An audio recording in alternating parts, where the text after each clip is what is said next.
So the US is spending $1 trillion every 100 days. So $1 trillion every 100 days, as I've said many times on my Instagram and on my YouTube, is about $3.6 trillion a year. And no one accepted that. And guess what?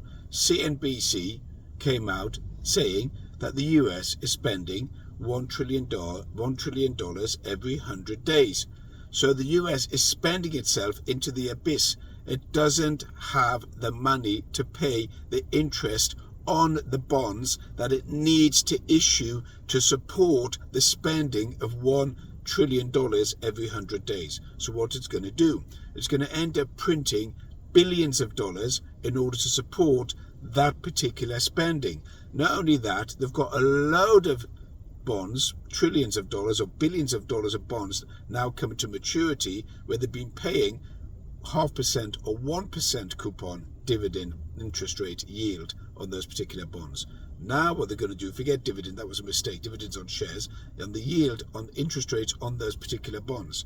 And now they're going to have to pay on those bonds, refinancing those bonds. They're going to end up paying 4.5% to 5% in order to attract the buyers in. So not only has their interest rate bill gone up, they've got to issue new bonds to fulfill the requirements of the government in their Biden administration. Let's spend all that we have and kill off the US economy with their welfare, social, hospital, education provision. That is going to send the US into abyss, and yet financial markets continue rising.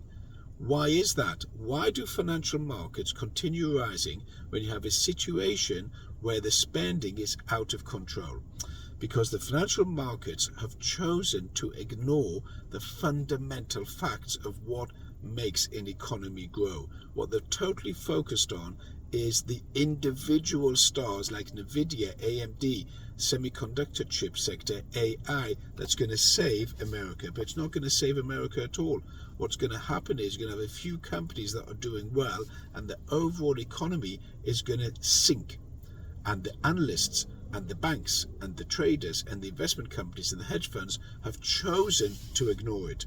However, it will come round and will bite them in the backside in such a harsh way that you will see a major collapse in the US economy, simply because they're going to have to print so much money to fulfill their interest rate obligations that they'll send the dollar into the quagmire, or into the abyss, into the toilet, and they won't have enough value in it to repay those loans. Catch you later.